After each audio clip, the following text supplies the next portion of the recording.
Yeah, that's it. I was going to Jimmy Stewart. I was saying Gary Cooper. I can't do Gary. Upside down. I think Gary Cooper sounds more like this. Is that sort of like a Gary Cooper voice? Eric. Those pedals, Eric. I just want to remind you all to buy war bonds. Are we on? We're sending data. We're sending data. Streaming and streaming. Okay. Streaming and streaming. Oh, now we're streaming on all tree. On all... Oh. On the tree. I'm like, what's all tree? Is it a new platform? We will stream them on the beaches. We will stream them in the fields.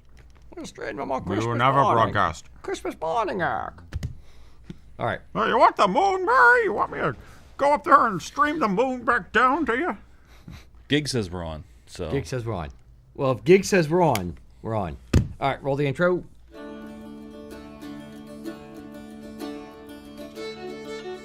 The history of the Gallic lands is one of struggle, punctuated by moments of sheer brilliance. Tartan is Scotland's gift to the world, and it is your personal heritage story. Girls, welcome to Kilts and Culture. I'm Rocky. This mime is Eric. You can still say hi now. All right. Today, special treat, we have, from our good friend Brian Taylor, the Duncan Taylor 12-year blended whiskey.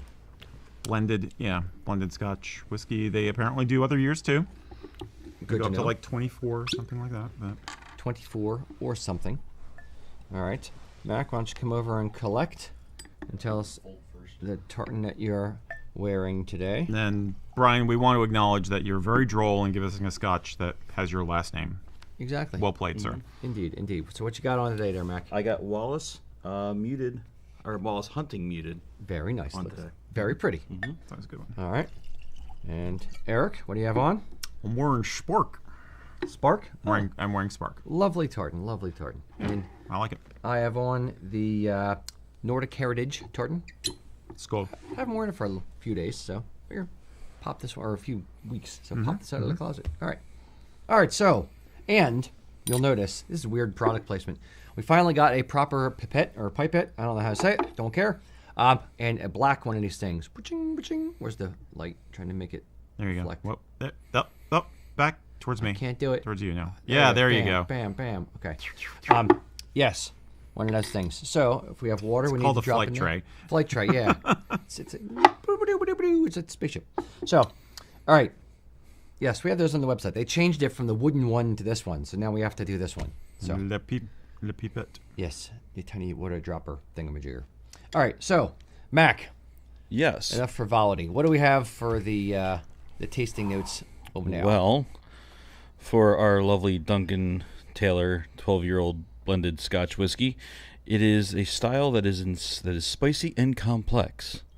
The aroma, you will notice, is cinnamon and leather, blueberry blossom honey, apricot and lemon jelly, and a toasted multigrain bread. In a bucket. Yeah. So a little bit of this and some of that. A little bit of this, a little bit of that. You can get with this, you can get with that. Great song. Yes. Okay. Excuse All me. right. So I get the spicy cinnamony. I get a little sweetness. It smells spicy. I don't know if it can smell spicy, but it does to me. I get the lemon and honey. Yeah. Before you said anything, I was getting more just an apricot, just a general fruitiness, and a little bit of the cinnamon, but So they're saying for the flavor, it's the same as the aromas. So everything I just said, they're also saying is the flavor It's definitely sweet. with convenient. with accents of apricot, stone fruit, and cereal. Because who doesn't love cereal in their whiskey? That's how I have mine every morning. A Just a big bowl of Lucky Charms. Pour in a bottle of whiskey. second use, not first use, second use English breakfast tea bag. What? What? Who Yes. uses a tea bag more than once? I do. When I'm poor. Fair. College students, yes. And what was the herbs that I said earlier that I couldn't pronounce right? The Herbs de Provence. Yes. Herbs Is also so we Providence, Rhode Island. we got some fruit, we got some cereal, we got some herbs. I get the sweet, I get the apricotiness, I get the honey-ish. So,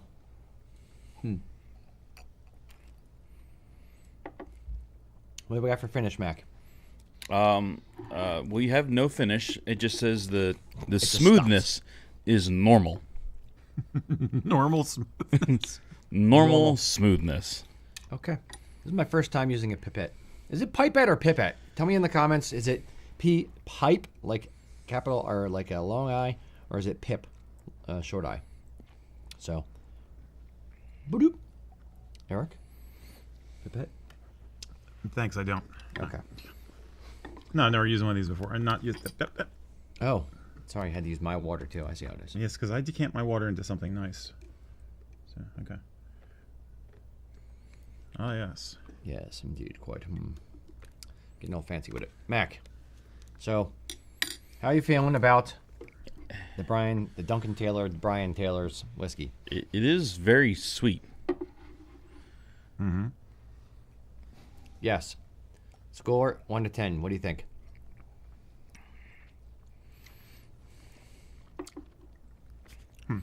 I'm going a 4-4 Okay. because I'm not sure. I don't know. Okay. I think, yeah. I think that's the vibe. It's a little spicier than I like, I think. I don't mind. I don't mind the spice. After the water, I was picking up a little bit more of some vanilla notes after watering. But you want my score? Sure. I'm gonna do like a 4-3 because I mean, it's just there. It just tastes very generic. It's not. It's not offensive to me or anything. It just doesn't have a lot of character, generally speaking. With the water, I'm getting more metallic-y, like sides in the mouth a little bit more in the finish.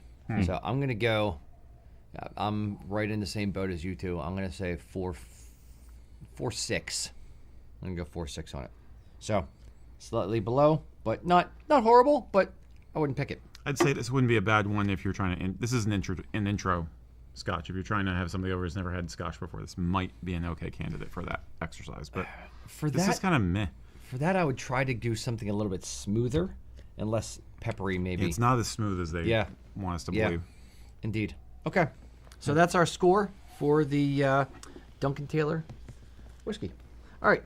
Boys and girls, as always, we're here for your humble servants to answer whatever questions you have, kilts and or culture related. So load those in the comments. And Eric, what do we have from our preloaded questions? I got your question right here, buddy. Yeah, pal. I can read. All right. This question comes from Reddit, which, by the way, Kilts and Culture now has a presence on Reddit. We have a subreddit for Kilts and Culture and also for USA Kilts Official.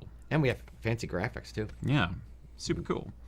Good job, Jordan. Loon asked us, what's the deal with kilt pins? I've been looking for a nice kilt pin, and it seems that about 95% of the designs I find are swords or sword-based.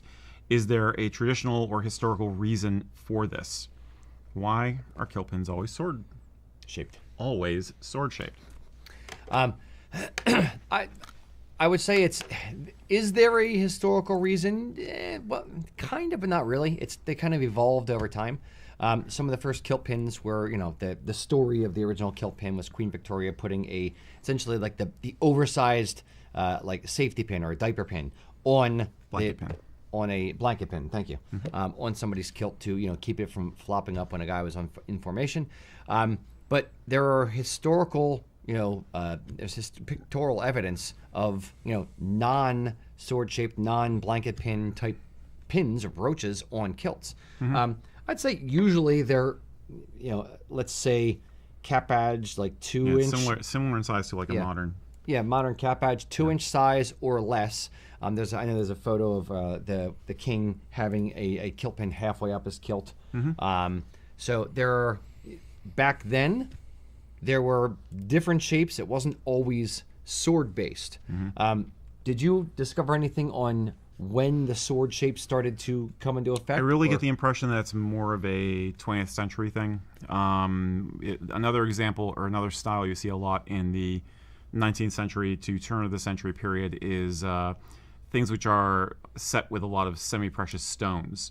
And very often they're in the shape of like a thistle or maybe a dirk. basically some shape that kind of, it's still elongated, but it kind of emphasizes that it's a shape that works with the stones, because you can't make a sword that's made out of globules of stones, you know what I mean? But what seems to have happened is that you did want to have a shape that allowed you to have a nice long pin closure. So vertical was just more effective for that, more useful. And the only clue I have at the moment is that the sword thing came in because it was an easy design to create and became popular with makers in the early to mid 20th century because it was relatively easy to cast, assuming you're not setting stones in it. And what guy doesn't like swords? Exactly, it was an easy sell. Yeah. Yeah. I would say another, using the jewel thing, going back, something just occurred to me, is a lot of the original kilt pins were grouse feet. So you had the stone up top, and grouse foot on the bottom kind of thing. So there's a lot of, there are actually a lot of non-sword shaped pins. The diaper pin or the blanket pin is essentially sword shaped. It's tall and skinny. And that was kind of the OG pin to some degree.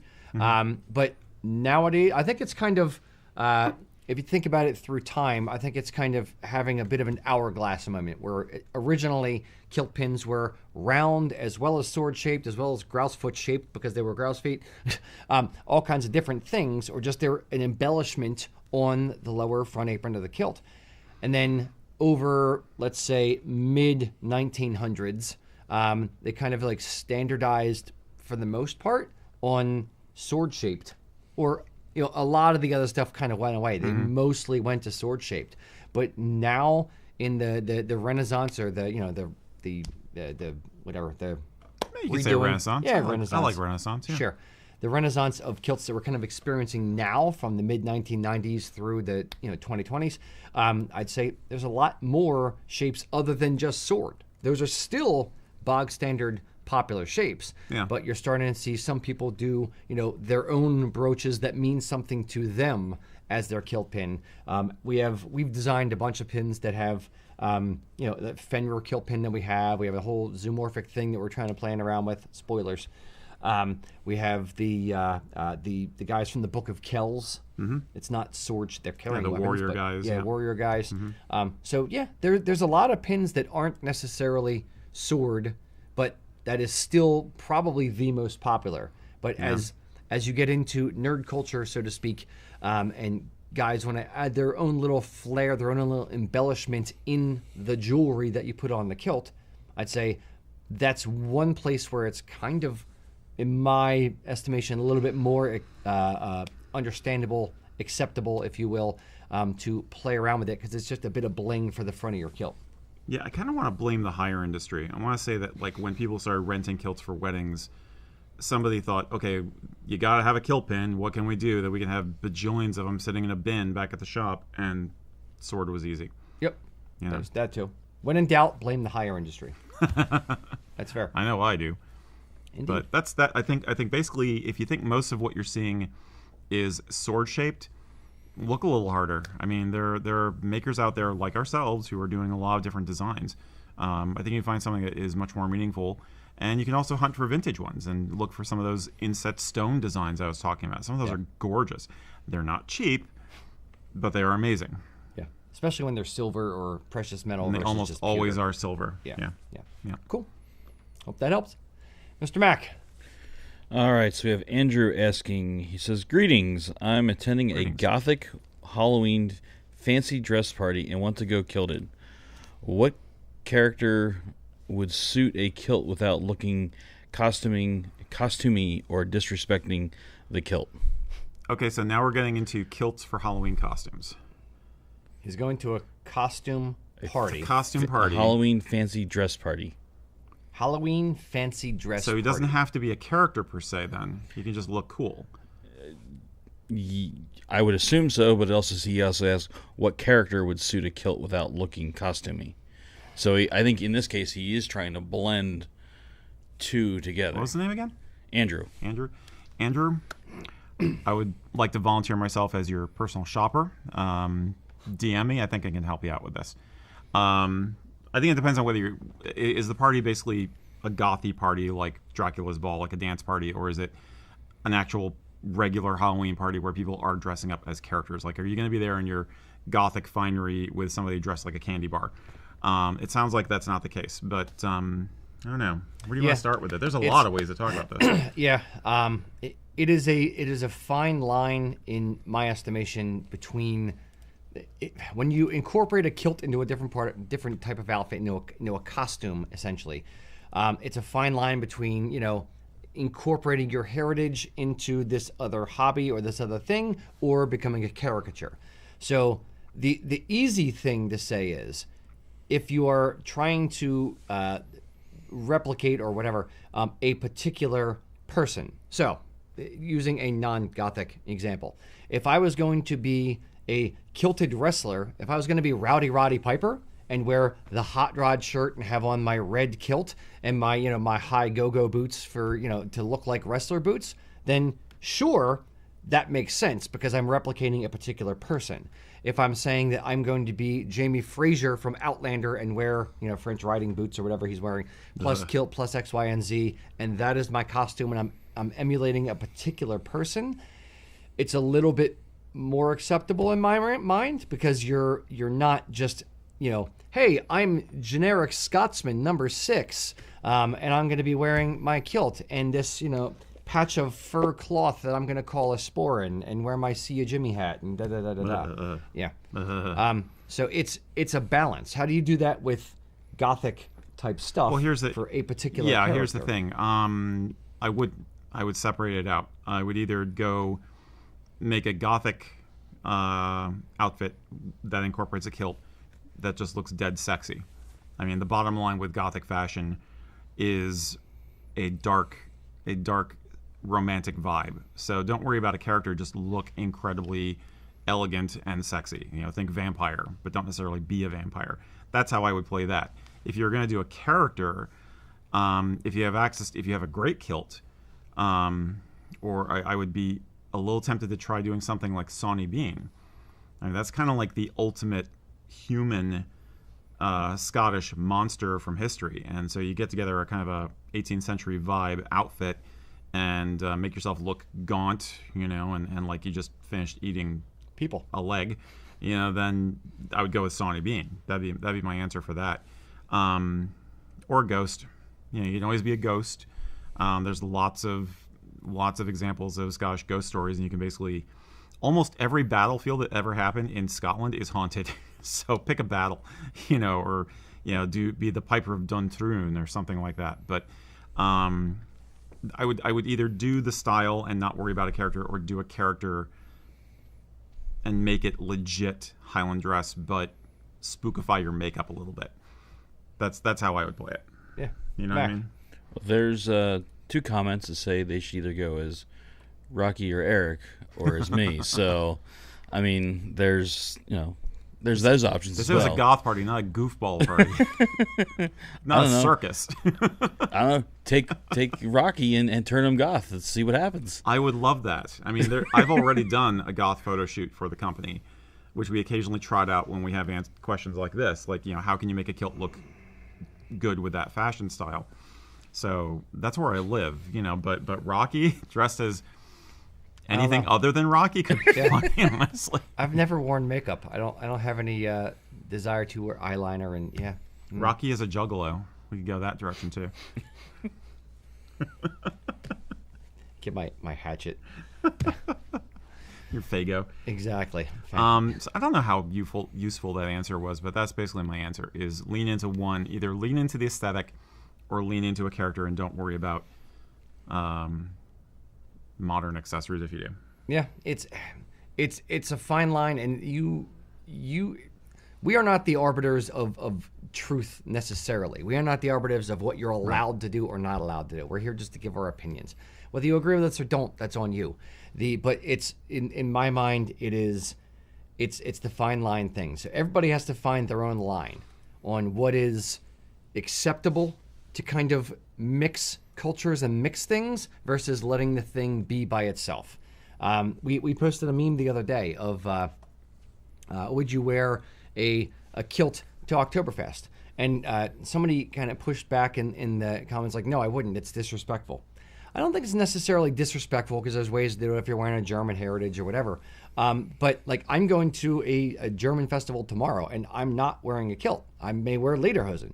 So it's one of those things where you lean into the experience for what the experience is. You don't have to throw all the things together all the time to make it better. Sometimes leaning into the singular experience makes a more meaningful memory, makes a more meaningful experience than it does trying to say, oh, I'm going to add this and add this and add this and add this. And it just kind of becomes too much. But it's a Halloween party. Understood. So it's cosplay. I mean, and so I have a similar attitude to it that I do with cosplay. One of the things I would say about doing a historical character, an actual Scottish or Irish monstrous character, would be learn the story.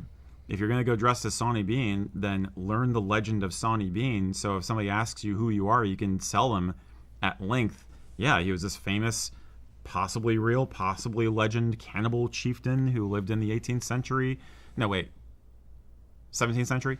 And, you know, lean into that. And you're being a sincere student of the folklore then, and maybe getting somebody intrigued about learning something about it. I mean, I think that's a great way to go. But as far as it being Halloween stuff, Gothic is just a fashion style. Yeah. At base. I mean, it's also a scene, but it's just like, should you wear a suit and tie with your kilt? Do you think it looks good? Yeah. Kilts can be applied to any modern fashion. Yeah. That's fair as well. I just wouldn't try to cross the streams like that. I'd either go stylistic or go character, but not mix modern stuff with Yeah. And historical. And contextual as well, depending on the event that you're going to, whatever. But the only thing that I would kind of say, I don't think I've ever said this directly before, is, and this is not meant to sound like a threat, but potentially be aware you might get some pushback from somebody. If somebody says like, well, why are you wearing that? That's making fun of my heritage, making fun of my culture. I think that would be almost. It would. I don't think it's going to happen all that much, but it might happen in those types of events more than just wearing it out to a wedding or something. I don't know. I don't know where I'm going with this. So never mind. You're saying I can't dress goth to go to a wedding? No, you can. I'm saying with I don't know, with the Halloween costumey kind of thing. More of that. So does that mean cosplayers are you saying the 501st Kilted Brigade is wrong? Are they making a mockery of Scottish culture by going kilted? I think it's their own. They have to. It's between them and their god, so to speak. It's every person has to make that decision for themselves. I would say if you're going to get pushback, that would likely be how I've historically seen the pushback come, is from those types of situations. So that's a clearer way to say what I'm trying to say. Okay. All right. I'm going to undig myself from this hole and go to the next question. All right, what do we got? This is mine then. Okay. Next up, James Coffin from Facebook said, "What are some good Halloween accessories for a kilt?" I guess we got a theme going here. I'm going to say this is distinct from the last question though. So to restate, James Coffin, really Coffin, James Coffin. Okay, I just got that. That took me a second. Blah. James Coffin on Facebook says, "What are some good Halloween accessories for a kilt?" Okay. Blah. So, for what accessories to wear with a kilt that are Halloween themed? And we're talking about the season, not the holiday, right? Sure. Not going to a Halloween party, but sure, just in general. Yeah. I think. See, this I don't have a problem with, like putting like little the jack-o'-lantern pins on your kilt for a kilt pin or something like that, because I think of it in the same, and that's not a cultural insensitive thing or whatever, because I think of it the same way, like if it was Christmas and I wore a Santa hat with a kilt, I'm just in the spirit of the holiday, not trying to make a mockery or costume of the thing. So I'd say absolutely play with the kilt pin. Maybe play with the color that you're using. So if it's Halloween and you want to wear a solid black kilt and an orange shirt to kind of play off of that thing, or if it's fall and you're going to wear fall colors with the kilt, or the maple leaf tartan or something like that. Why are you smiling at me? Because I'm imagining David S. McPumpkin. David S. McPumpkin. Yeah. Nobody? No. Oh my God! Somebody in the comments explain who David S. Pumpkin is, and put a link to the video. It's a famous Saturday Night Live Halloween sketch. Okay. With what's his face? You're looking at Mac like he knows, and Mac's like, yep, nobody. Saving Private Ryan. Tom Hanks. Tom Hanks. Tom Hanks as David S. Pumpkin. Okay. Now I'm imagining the pumpkin jacket, but a sterling orange kilt or Okay. Broad Street Bullies tartan Okay. kilt. You Okay. know? I'm picking up what you're putting down. Okay. All right. What accessories would you wear for the Halloween? Well, it's easy for me because of my Gothic tendencies. It's basically skulls and silver. I mean, a lot of Celtic jewelry is silver already, so you're kind of in the zone.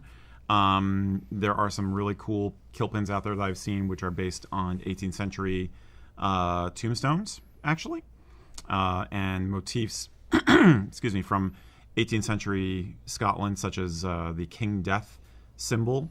Basically, they're designed to be kind of badass looking, but also harken back to a certain segment of Scottish history. And I think those things look amazing. I think you could do something like a necktie that has some skeletons and stuff on it, but again, wear a vest so it doesn't look goofy. But lapel pin. Yeah. You already hit on it. Yeah. It's basically it's like we always say, it's the other stuff in the outfit besides the kilt that's going to make the theme happen or make the vibe happen. So, basically go with Halloween-y type accessories other than the kilt. Yeah. And have some color coordination if at all possible. So I think there's black, silver, orange. What other colors are really red? Kind of red works for Halloween. Yeah. Black and white. Yeah. Black and white's easy. Yeah. Yeah. Yep. That's about it. Lime green. Yeah. Yeah. Do the Tim Burton thing. Yeah. Okay. So. Hope that helps. Mr. Mack, do we have any non-Halloween related questions? So you are getting quite a bit, and I just had an image of a pumpkin spice, kilt pin that has like the scent on it, so you just smell pumpkin spice. Like a nosegay of pumpkin spice. Mm-hmm. I've seen just a Starbucks cup as a kilt pin. I've seen some cool pins of sandworms. Thinking of Tim Burton, so I think a sandworm kilt pin would be fun. But Okay. Did anybody acknowledge David S. Pumpkin? Yes, there was a few. Thank you. Even though Micah Thank you, called my him brothers. Tim Hanks, but later Tim corrected. Hanks. But later got corrected. But Fair. yes, there was somebody did put a link to the video as well. I'm gonna have to force this guy to watch it. So, serious question. All right, so we have Mary asking. She's looking for a kilt for her son in the future. Is there such thing as an Irish kilt? Is there such thing as an Irish kilt? Sure, it's a Scottish kilt, but Irish. There's not a whole lot of differentiation between an Irish kilt and a Scottish kilt. Essentially, there's the lania, which is the Irish, long shirt made of saffron or colored saffron fabric, but it's not a kilt per se. In the early 1900s, there's some minimal, but some examples of Irish school. The St. Edna's School, is it? Wearing Enda's. Yeah, St. Enda's School. Wearing solid color uniforms, kilts, but solid color ones. So was it blue? It was blue. Yeah, they went with blue as the traditional. Blue. Yeah, St. Patrick blue. Yes. Yeah, It's but dark navy blue. solid saffron, which is kind of like a mustardy kind of color, an orangish mustardy kind of color. Solid color blue, solid color green. Those are all fine for Irish kilts. And then in the mid 1990s, boom, with Braveheart and everything else, there was a whole explosion of Irish tartans. So there's the 4 provincial tartans. There's some of the mills, or one of the mills, did a few Irish name tartans, not too many, but the ones that kind of took off were the Irish county tartans from House of Edgar. So that's kind of become the default, de facto tartans that speak to Irish heritage. Yeah, newer tradition, but very much a legit tradition. As Rocky was alluding, the nationalists tried to get a national dress started around the late 19th, early 20th century, and it didn't. There were a couple of people who tried to bring back the linea and it just looked too goofy. Was the general consensus. So they said, well, okay, kilts are working over in Scotland. Why don't we adopt that? And that's where the stuff happened. And you had a few people who were movers and shakers, like in the Gaelic Athletic League and other organizations, who started to advocate that. And that was taken seriously also even by the British government. Hence, you have Irish units by the time of World War I having saffron kilts, and their pipers having saffron or Kelly green kilts. But it was kind of meh. It was mostly ceremonial because it wasn't that exciting. And it wasn't really until the county tartans that Rocky alluded to came along that it really started to get adopted as something for anyone to wear anytime. So the good news is you've got a bajillion options at this point. And if you're talking about a younger person, our advice about making sure it's a kilt that they can grow into is going to come into play. You may want to consider a polyviscose fabric instead of wool.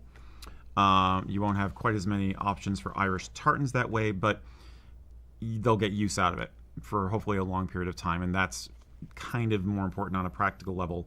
There are plenty of Irish-themed accessories that you can pair with whatever you choose for the look of the kilt that will really just scream Ireland and look awesome. So there's never been a better time to do it. Agreed. Yeah. And shopusakilts.com. And that. All right. That was Mac. Yeah. Eric. Just a question we usually get around St. Patrick's Day. All right. Derek Gerhard from Facebook asked, what are some good examples of Celtic tattoos, either historical or modern day? And do they make you guys cringe, or are they okay in our book? So what do you think of Celtic tattoos, the state of the union of Celtic tattoos? Celtic tattoos. Let's expand it out a little bit and say Celtic tattoos, Nordic tattoos. Going full back piece. Indeed. Yes, just our lion. Max rolling up his sleeve. Yeah. Showing off. I'm for the most part all for it. It's one of those things where it is in the same way that I'm all for you wearing the tartan you want, because it's your personal outward expression of your heritage, and nobody should tell you, you're not allowed to wear this thing or that thing because that is your personal, opinion. That's your personal expression. I feel somewhat the same way about, tattoos. It's if I want to get a Celtic cross on my upper arm, or if I want to have something, I visited a particular place in Ireland, I don't want to have a map with a little star on it, or if I want to have my family crest, or if I want to have my clan crest from my clan with the belt around it, or if I want to have a ski-and-do tattooed on my leg. There's a lot of different cool Celtic tattoos, and I'm fine with, or Nordic tattoos as well. For the most part, I'm fine with people getting whatever they want as a tattoo. Is there anything that's beyond, though, that you shouldn't get? My only thinking along those lines is you don't want the design to be too trendy, which is a point you had made when we talked about this. My other thought would be if you decide to do something that is, for instance, written in Ogam, it's actually pronounced Om, or Gaelic, make sure you know what the heck it says. You vet your source multiple times. Or if you're coming from the Nordic standpoint like I am, make sure that you very, very clearly understand what the runes you're getting put on your body say. Things like that. Understand what your design means before you commit to it. That'd be my only advice. And don't go for anything that's particularly trendy this year. Yeah. The classic example that you've used is the tribal bands. Tribal bands from the 90s. Yeah. It should be something that this is general tattoo thing as well. Don't just go, ooh, I like that thing, I want that here, and go pick something off a wall, the flash wall at the artist shop, tattoo shop. Pick something and then put it on the fridge, look at it, think about it for a couple weeks. Make sure you want the thing on your body. And again, make sure it's not the trendy thing. Or if it is a trendy thing, hopefully it's a trendy thing you've been thinking about for a while, and you're going to, in 20, 30 years, when everyone else is getting theirs lasered off, or, it's something that you're still proud to have. It's a thing that means something for you beyond the trend. Yeah. So a tribal band, yeah, like it looks cool in 1997, but now you're looking at it, you're like, what were you thinking, dude? Because it's just, black barbed lines going around your arm. So I'd say, yeah, make sure it actually means something, and there's something there other than it was just a cool thing I saw once and decided to put it on my arm. You don't want to be, I'll put it this way, you don't want to be embarrassed explaining why you picked it to someone. And yet, I know from people who are Inkaholics, sometimes they'll say that they don't have regrets because, hey, it was trendy then, but it represents who I was at that time. So it's part of my personal history. Yes. You know what I mean? This is the caveat I will give it. Good point. Yeah. This is the caveat I will give it. If it is your first or one of like 2 or 3 tattoos you plan on having and stopping, make sure it's not trendy. If you're getting a full sleeve and this one thing is incorporated into the full sleeve and your back piece and the chest piece, and but this one element is trendy, then cool. You have other things to talk about other than this one freaking design on your arm. Right. So I think and if you're serious about this, you should be working with an artist closely and coming up with design over time before they ever even pick up the needle. That's the journey, right? I mean, those of you who have tattoos, you know this. I mean, it's basically it's a evolution of the design and an experience, because you're talking potentially spending hundreds and hundreds of dollars and hours in the chair to get something that's really amazing. So yeah, work with an artist that you're going to have for the rest of your life. Yeah, I mean, in defense of Flash, I do have a friend who goes to a metal punk show in Florida every year called Fest. And he's gotten a Flash tattoo every year he goes, and it's just his history of going to the event. And it's stupid little cartoon Flash things. Like he's got one of like Bender the robot smoking a cigar. It's stupid shit. But the point is, that's part of the vibe of the event, and it's his, again, personal history record of going and enjoying it every year. This is my sleeve of stupid shit. A lot of people are into Flash these days. I get it. Especially people who don't have much of a budget. Yeah. No. So there is something to be said for Flash. And I'm not saying that Bender is a bad idea. If you love Futurama, if you have a particular love for a show, I'm not throwing shade on you for that. Like, that's fine because it means something to you and you enjoy it that much. You want to put it on your body. We had a guy at one point in our history. We did before our logo was this. We had Celtic lions on a shirt, like in the upper chest of the shirt. And it had like zoomorphic body between them, and then lion head here and lion head there. And a guy got a full chest tattoo of that design, and I was like, "Wow, dude, that's freaking commitment." Yeah. So I'd say, yes, it just should mean something to you, or you work with an artist who means something to you, and you're telling them your story and letting them kind of create the thing. If you have the mindset of I am the canvas and I want this artist to do this thing and work with them on a story, that'd be awesome. Like if I got a tattoo, if I got more tattoos, I'd probably get something from like Doug at Celtic Hammer Club. Right. If you're looking for a great Nordic Celtic type artist, check out Celtic Hammer Club. Doug is an awesome individual as well as an amazing artist. Yep. And he designs tattoos for people. But there are a lot of really cool tattoo artists that will draw their own stuff, or they'll take somebody else's design and put it on you. Now, what do you think of tartan in tattoos? I've seen it done really well and seen it done really badly. Tartan as a tattoo, I would say 95% of the time is done horribly. I've seen it done well. Yeah. Like once, maybe twice, and it's not a sliding scale of like, well, half the time it's okay, and a couple, nope, it's either great or it sucks. So there is no in between with trying to do tartan as a tattoo design. It's either good or it's bad. So, and that's with like a lot of A's, and it's bad. So you're not gonna get a kilt tattooed around like your I don't want the waistline? scorn tattooed. We're gonna no tattoos in this area. No needles in that area. You know what I would say a compromise would be? I mean, there's lots of cool tattoos out there. There are clan crests and stuff like that, or mottos. Yeah. Maybe you try and incorporate the colors of the tartan into a design like that rather than the actual tartan itself. You know what I mean? So it's kind of complimentary or a nod to, you know what I mean? Yeah, I'm kind of, Here's me being nervous Nelly. I am more anti-tartan as tattoo than pro from an aspect of it's on your body, dude. If you've seen an artist do it and they have a track record and it's the tattoo artist who does tartan tattoos, great, have at it, go to them. If you've seen their work and they've never done tartan as a tattoo, nope, run away. I would not do it without seeing it having been done on somebody else first. I do not trust anyone that much. Yeah, but I like the idea of a clan crest as a representation of your heritage, or just other objects as a representation of heritage. I think there's some cool like Pictish type designs. Now I'm biased in favor of that. Yep. Yeah. There's Pictish stuff. Yeah.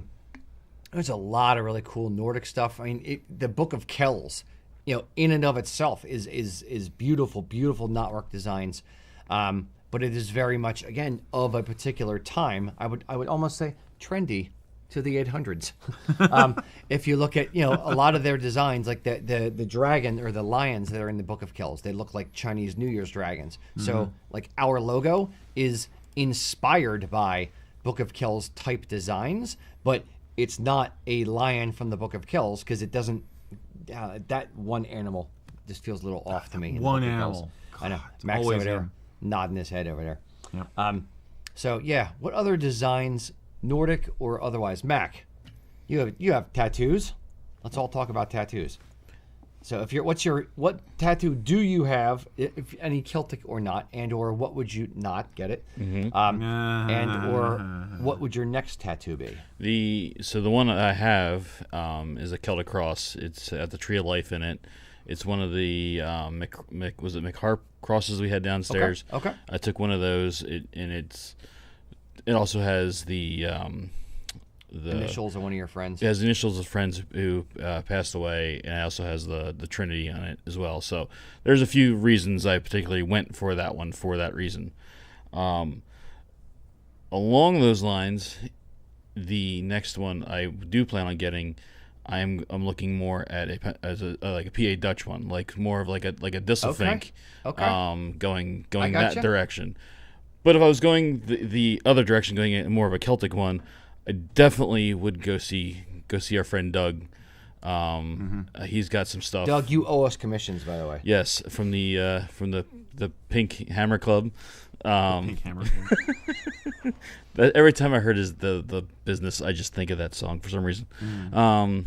But that's kind of where I'm leaning. Is more. I've always liked the zoomorphic stuff, so I definitely would lean that way. Yeah. Yep. What's your next one? We all have tattoos. Well, that's it. The question is how much am I willing to spend? Because I actually did have Doug design a piece for me that I was going to do, and this is not product placement for Doug, by the way. It just happens to be. Yeah, he's a good artist. But that I was going to share with my sisters also. Okay. To represent the family back, because we were all in the SCA years ago. We had a heraldic device that represented the family, and it was basically 2 towers and a wyvern above it. So I had him draw it up for me as 2 Viking longhouses. Here, international symbol for Viking longhouse right here. There you go. Just like that. So 2 of those, and then this wyvern done in Nordic Celtic knotwork, floating above it. And I was going to get that. Okay. Back piece is what it really should be, but that'd be a little much for a back piece. Yeah. But it's got to be a lot of detail. It's that's why I haven't done it yet. I haven't pulled the trigger because. Yeah. Now mine, we're doing some cool zoomorphic stuff with Doug. Again, spoilers. Yeah. And one of the things we did with him, we actually shot a video in my office a few days ago for some products that are coming out soon, and we got one of the designs, and I was just like, that needs to be an arm tattoo. I don't know. There's a lot of cool stuff coming out. If you get that tattooed on yourself, we are totally filming it. Sure. That is content. Yeah. 100%. That's fine. Okay. We have several artists in the area that I could recommend also. Yeah, I know. My artist is up in Massachusetts. That's my only problem. My guy. No, we got so a couple I got to really find good somebody ones local. down here. Yeah. No. I recognize there are good artists elsewhere. Like my friend Frank is over in Doylestown, but he's more like trad style. He's not, Right. Artists have different, things that they specialize in. So I'd want someone who specializes in particular things. So okay, that's a very, very long answer for a very short question. But yes, That's a fun topic. we need more tattoos of Celtic Nordic stuff. Agreed. Sure. Should Rocky get a full sleeve tattoo? And should it be color or black and white? Let me know. All right. Who was that? That was you. That was me. Mac. All right, so we have Mad Pup 1 UK asking a question. Would a belt pouch be acceptable on an Argyle outfit for extra storage space for a wedding? He is a guest. Jacket or just the vest? Yeah, he said Argyle, so I'm assuming jacket. I'm hoping. Would it be acceptable? Sure. Like who's gonna say anything to you? Nobody. My only concern is that it's gonna create a lump in the jacket depending on how much storage you need. So Yeah. I'd say yes, it's fine. Yes, if you have a sporran that's a little bit smaller maybe, and you need to carry other things with you. Your phone doesn't fit in there because you have a big phone. Sure, wear a belt pouch. I'd do it. Yeah, I was going to say, I'm assuming that there's still a sporran in the mix here. You're not doing a belt pouch instead of a sporran. That'd be a whole nother question. I don't know if I would... Yeah, I don't know about that. But if you're talking just a practical belt pouch, then something you have towards the small of your back or, subtle off the side, assuming you keep your jacket on, then probably okay. I'll point something else out. A couple things. One, how much do you actually need to bring to a wedding? I mean, you're not bringing a Camelback as well as a flask, as well as this, as well as that, and like you're not bringing a full backpack worth of stuff. You need what? Your keys. You need your wallet or some cash, and you need your phone. You don't really need anything else. Maybe a flask, maybe. So what I would say, because it's a wedding. So what I would say is this: maybe you don't need a belt pouch. If you're wearing a jacket, you have inside pockets to the jacket, especially if there's a pocket on both sides. And let's say you're carrying a phone, you have a thick ass wallet. You have it's the George Costanza of wallets. Insert Seinfeld reference here. So you have a thick wallet, you have keys and like a janitor's key ring, and that's all you can fit in your sporran. And you need to still have your phone, and you still need to have a flask. I'd say flask in one side of the jacket, phone in the other side, and the other stuff in the sporran. You don't really need your belt pouch.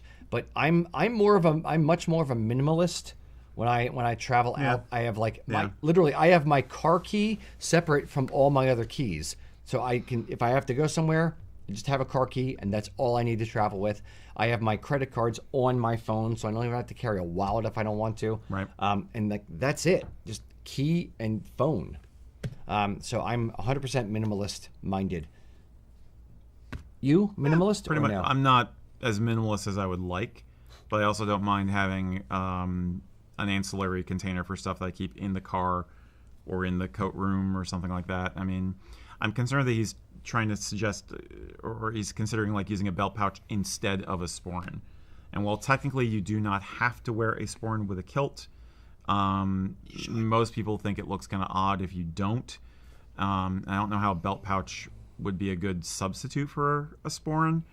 It's not. Maybe he wants the belt pouch because he is planning on filming the wedding. He's got a huge phone, and it's exactly what you said, and he needs like battery packs or memory cards or something, and he's going loaded for bear because he's going to film the thing. Yeah, I mean, honestly, try it on at home and make sure it doesn't look stupid. Yeah, the lump is the biggest concern. The lump is definitely the big concern. If you're wearing just a vest and it's just like on the side, it'll be fine. If you're wearing a jacket and it has like this weird lump on the side, no. Like you're armed. I was going to say colostomy bag, but no. Yeah. Different arming. Yes, exactly. All right, Mac, was that you or was that Eric? It was me. That was you. him. Eric. All right, I'm going to try this without glasses this time. Let's see if I can do this. That one. About This to be one? mid-show. Nope. Oh, one. this one down here. Yep. Yes, sir. Skyfly66666 from YouTube He has 4 6s, so it's okay. He's not evil. He's the neighbor of the beast. Yes. Upstairs neighbor. If you That's were to 667. If you were to hate on one tartan, except for Aberdeen, because we all know you hate Aberdeen, what would it be? Okay. So we're talking like a tartan you absolutely loathe. Yes. And my thinking is more along the lines of what is most likely to cause a tartan that you loathe. Yes. Why does it make my eye twitch? Yeah, as what I is look it at about it? So Aberdeen, for those who don't know, is a tartan woven by Loch Carron, and it has a 14-inch set, which is ungodly huge, and it also includes pink, which looks weird to me. So that's why we hate on Aberdeen on a regular basis.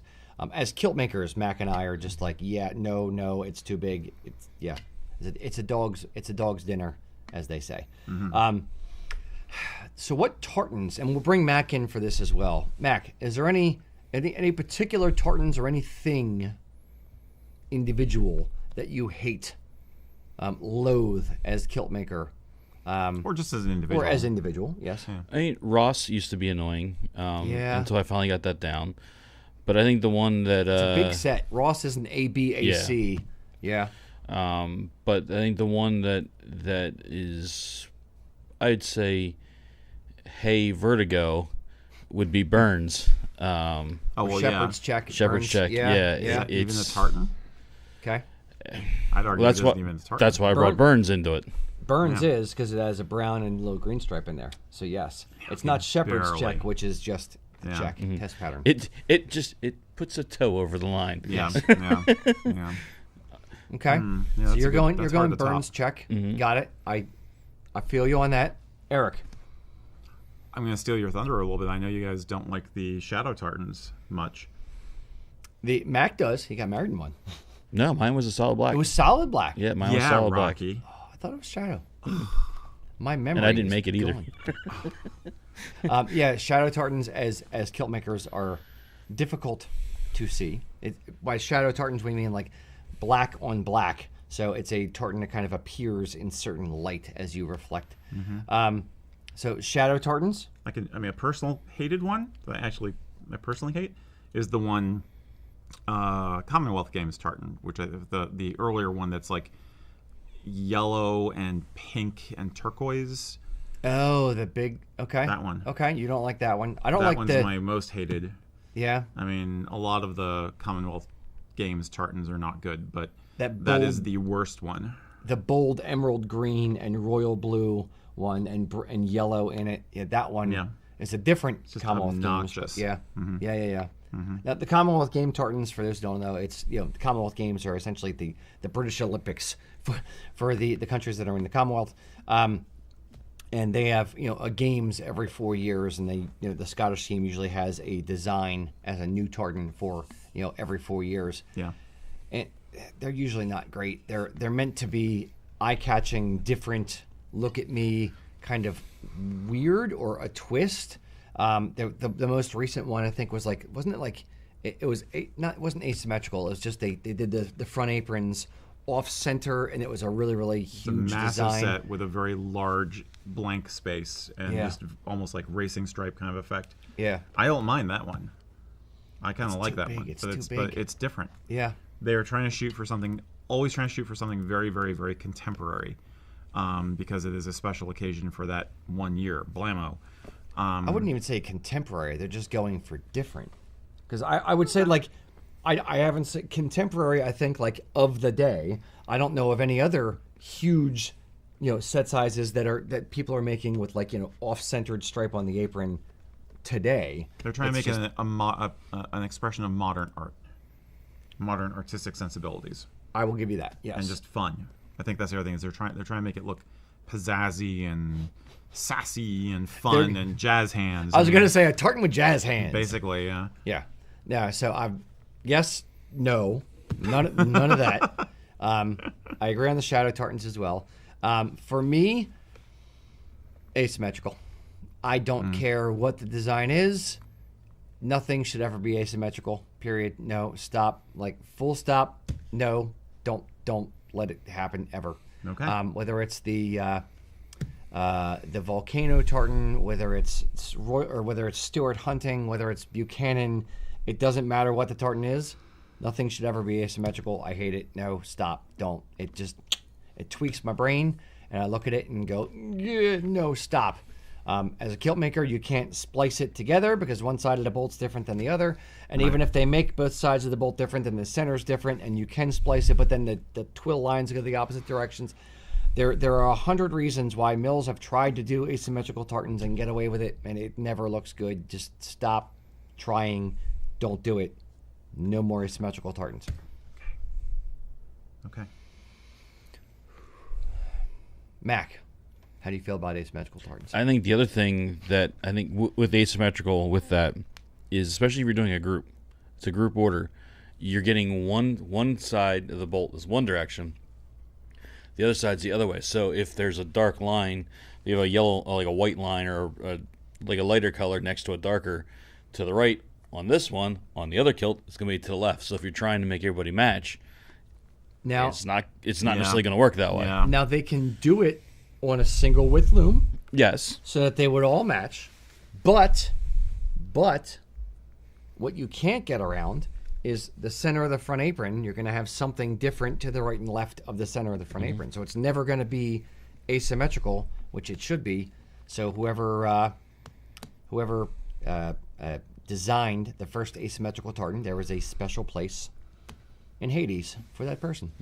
Okay. But let's get personal here. Is there a tartan? This hasn't been personal so far. A single tartan. Can you pick a single tartan that just aesthetically, looks wise, color wise, you just hate it? Would not wear it on a bet. Buchanan Not even Modern once. asymmetrical because it looks like a box of crayons threw up, because it is so bright and bold. If I had to pick one, I love Buchanan Weathered. I love the Buchanan Old, which is actually a newer design from the regular Buchanan because it was asymmetrical, and somebody said, no, this shouldn't be asymmetrical, and that person I agree with, and they made a symmetrical version of it, and then, but the original version, which was asymmetrical, still exists. So, and I actually don't even mind Buchanan Ancient asymmetrical, but yeah, Buchanan Modern, the original asymmetrical design, that's my one. Nope, get rid of it. Okay, that's fair. Mac. I mean, Loud McLeod is one of those ones that always pops up that everyone's like, a I lightning always, rod. It's I a always, love or hate. it is that way, and I feel I would actually go McNabb Ancient. That is a lot of red, a lot of orange, and a mint green in there. Like Yeah. it's Kind of a weird color palette. It It's not is. standard ancient or standard modern. It That- started off weird and ends up weirder. yeah, it's not. It's feel very ya. jarring. I feel you. What's your one? Nordic Heritage. That's the one he hates. Are you ready? Go ahead. Italian American. That's fair. Only an idiot would have designed that tartan. Erik is poking at me, which is fine. It's legit though. I also hate it. Yeah. No, there was an Italian national tartan, Yeah. and a customer, Tony Lacalzi, was it? If I just remembered a name and it's correct, holy crap! After 18 years, or however long it's been, that's impressive. It's been quite a while. Wow. Somebody came to me and said, I wanted to design an Italian American tartan, and I had ideas of what I wanted to do. This is way back in, I want to say 2007. Yeah. See if I'm right, Mac. 2008. And he gave me his input for the design, and I'm like, I don't like this. And he made me register it. And I was like, oh, I had to register a design. I didn't like the finished product. He was the customer. He got what he wanted, but don't love it. Nothing wrong with Italians. Nothing wrong with Italians. American. Nothing wrong with Italian I Americans. have relatives. It's, be sure. It's awesome. They're half Gaelic, half garlic. It's fine. Just, the problem was that the design was just too on the nose. I noticed you said Italians Ridiculously- and you started talking Yeah. with your hand. Sorry. Yeah.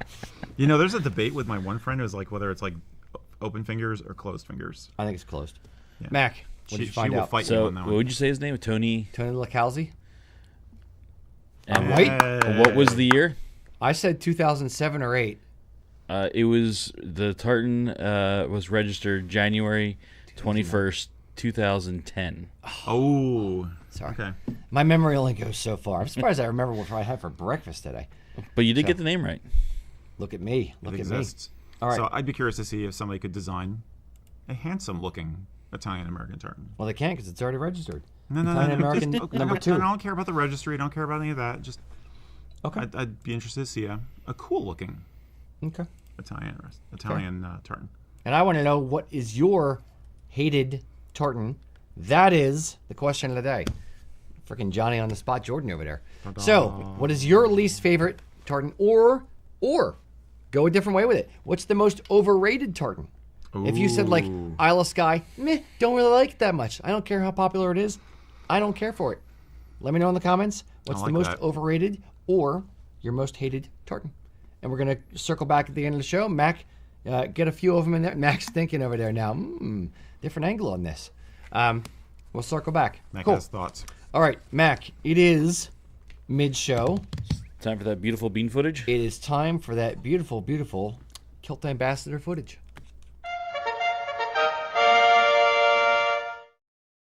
Hey guys, our ambassador today, Rick Peralta, is a man who embodies passion, heritage, and dedication not only to his profession, but to his community also. A California native, Rick resides in Whittier with his wife Lisa and their daughter Eliza. Rick's love of kilts is rooted in heritage and personal discovery. His father was of pure Mexican descent, but it wasn't until later in life that Rick uncovered just how Scottish his mother's side was, and that really spoke to him. As he explains it, even though genetically I'm only 4% Scottish, I've come to feel closely connected to the culture and the passions of the Celtic regions. Scottish culture started seeping into Rick's life. The Boyd tartan even became a central theme of his wedding. Now, Rick first began wearing kilts back in 2008, starting with athletic-style kilts, the way a lot of us do. Today, he wears them as often as possible. In fact, Rick proudly sports a kilt whenever he's teaching at conventions, bringing heritage and tradition into his professional world. And it really helps him get his audiences psyched up to hear what he's about to say. Rick has spent more than 36 years working in the eye care field. As an experienced optician, he not only serves patients, but also teaches and mentors others in his field. He's on the road a lot, delivering presentations for opticians at conferences and schools all over the country. All while kilted, of course. In fact, Rick is the only person ever to win the Transitions Healthy Sight Ambassador Award twice, and was recently recognized as a 2024 eye care business game changer. Now, as for the kilts, Rick says, I think I entered into it because of blood and heritage, but I keep doing it because of how it makes me feel and how it affects the way people see me. I just love the confidence boost I get from it. And that's always my argument for people to start kilting. The impact it has on your confidence and the way people perceive you is really impressive. Now, in his own time, Rick also uses his talents to support another cause he cares about, adult diabetes. In fact, he serves on the board of an adult diabetic support group. Living with type 3C diabetes himself, Rick has felt an impulse to advocate for awareness and support in that community in particular. Personally, I think that's really admirable. So, Rick's also proud to call himself a nerd, so if you don't catch him at one of his speaking engagements, there's a good chance you'll find him wherever Star Wars fans gather, like, for instance, Disneyland. I'm especially fond of his kilted Han Solo kit. It's just awesome. So, thanks for sharing your boundless energy with us, Rick. As always, you can find Rick and lots of folks like him on the Kilts and Culture Facebook group and also the new Kilts and Culture subreddit. We'll see you there. Here's to him. Slide it on. Hey. I always think more people should wear the kilt to work, especially if they're in a position of being in front of the public or having to give presentations and stuff like that. If you want to be memorable, I think salesmen should wear a kilt. Yeah. Period. Yeah. End of story. And you're gonna annoy or offend or whatever, like 10-15% of the population, but 85% are gonna instantly be like, that's different and cool. Yeah. So yeah, I think more people should do it. That's the experience that he has said. He's occasionally had people who are like, why would you do that? But for the most part, it's just people who just think it's cool, and it absolutely helps him drive home the point during his presentation. Yep. You remember the guy in the kilt who talked to you about this stuff. So Exactly. I'm sure his energy has a lot to do with it too, though. Yeah, that's fair. So cool. All right, was that last one you or Mac? That was you, Mr. Mac. Yeah. All right, so we have Theodore asking. This question is definitely a unique one. When you guys go to a Is it Theodore? I'll be the judge of that. Find out. When you guys go to a Scottish/Celtic festivals and Highland Games and watching the bands, what is something about their uniforms that you think is cool? Bands. Oh, did he specify? He said uniform, so I'm assuming he means pipe bands. That's how as I would opposed lean. to like Okay. rock bands, folk bands. Okay. Let's do both. I don't know any folk bands that wear uniforms, unless you count Devo. Are they a folk band? Sure, why not? I know a lot of folk bands who would whip it and whip it good. Yeah. It's the traditional red cone-ish, pyramid Yes. hat. Yes. Very, very traditional in Scottish culture. All right, so what's one part of a band's uniform that we think is cool? I'll let you go first because I'm going to say something different. I think it's about. I'm No matter what, I'm going to say something different. It's going to be different. I like it when they wear pants. Not going to say that. See, gotcha. No, sir. No, Don't like I honestly, for me, the uniforms are fine. It's more of the precision that I care about. I do enjoy a good classic military doublet look, just because I'm a Victoriophile. So if it's a competition band and they're wearing tweeds, okay. But if you're really going out there and you've got the feather bonnets and just the honest to God's, Edinburgh tattoo kind of vibe is what I really like. And Class A uniform kind of dress. Yeah, not even Class A, just like military. So Theodore he's saying pipe band. He did comment here. He is a drummer/drum major as well. So Okay. Well, he's the cock of the walk then anyway. I mean, he's the one everybody's paying attention to the most. So I wouldn't be surprised if he agrees with me. I think I love that nod to the 150-year-old tradition. Okay. I like the bling. I like the bling of a military uniform. So I'm going to go a couple different ways, and I didn't just hear you say, talking about pipe bands, because I want to do both, so I don't care. The couple things. I don't mind the nod to the tradition, but I like when people are going anti-tradition to stand out and do something different in pipe bands, but be a uniform. So I'd say I don't mind but not like too outside the norm. Like I like the move from pipe bands to tweed jacket and vests, away from doublets or away from argyle jackets and vests, away from white hose in the 80s and 90s, to something different. I would also say that I like the innovation that happens within it. So I would say the Piper cut or the Piper flex jacket and vest, if you're going to do an argyle, having the flexible back so you look better while performing versus a standard argyle jacket and vest. Okay. Or a Piper cut tweed jacket and vest, which is by Piper cut.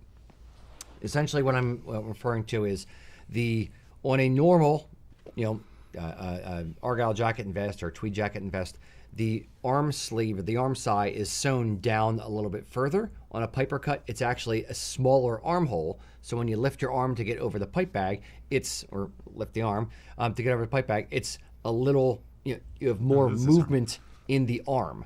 The half back of the jacket is a little bit wider, so you can move around a little bit more. It has the 2-button closure on the front with a chain between them, so it moves up a little bit with your body. So it still maintains the shape, but it doesn't go crazy as you're wearing it. And Piper Flex is essentially all of those things, but the back panels of the jacket are actually made with a lycra wool blend that's done on the bias, so it flexes with you as well, so it gives you more movement as a piper. We've done doublets with Piper Flex backs for Philadelphia Police and Fire pipes and drums. So I would say innovation within it is the thing that I think is cool. Even like camouflaged innovation that you don't even know it's there, but they're looking a little bit better and it's easier for them to play because of X, Y, and Z technical aspects of the garments, but it still looks traditional. I'll give you another one. Can Can you make that noise again now?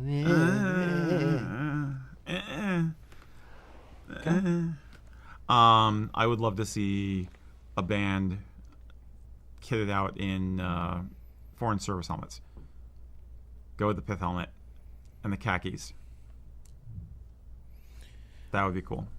I'm not sure if anybody does it, but Seeing how you just went that way, there's a lot of comments that are coming in. I'd say a lot. There's a few comments that are coming in of how they're saying Millions. that it's usually 100 degrees by the end of August, and they're having to march Exactly. in these hot. So they're almost saying there almost needs to be two looks: a cool weather and a warm weather look. a lot of bands do that though. They'll do with they'll go with like a military shirt for hot weather. I know a lot of bands in the Southwest do that. We were at Celtic Classic this past weekend. I had on with my Back to Nature kilt. I had on my tan like pilot shirt from Columbia or whatever it is with the rolled up sleeves. And somebody the Mackay Pipe Band up in Allentown. Lee Everett.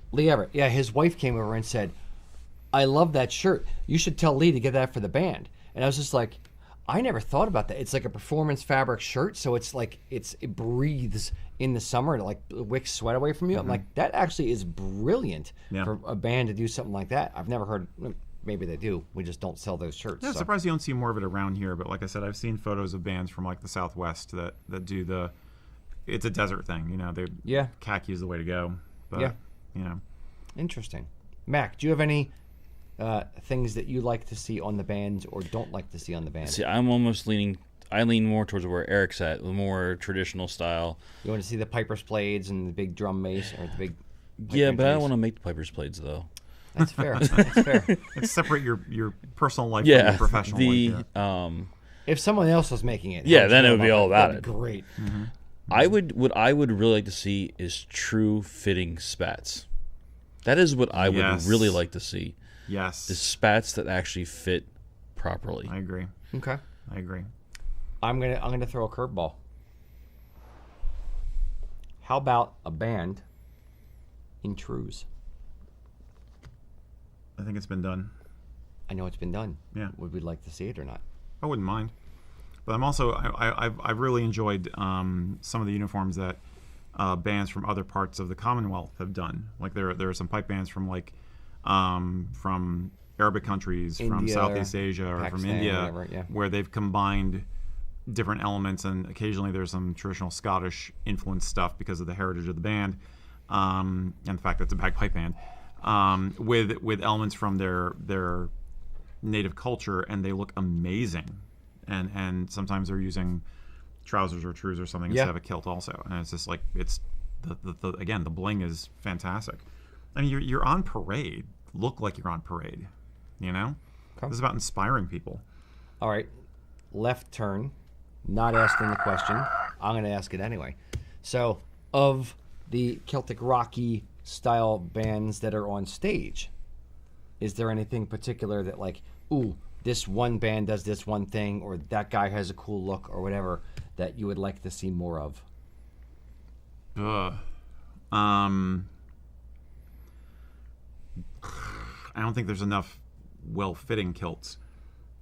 I'll say that. I think the nature of being in a band like that sometimes is that you're scrounging for money, kind of like being a Highland athlete, and you're not necessarily investing a lot of money in because you don't have it. You know, you're a working band, right? You're living in a truck. I'd like them to look a little more put together sometimes, a little more flashy and a little less rough and tumble. Albanach does the rough and tumble thing perfectly, and that's their branding. But I remember going to see a metal band called EmCee years ago, and they were wearing kilts, and they just looked horrible.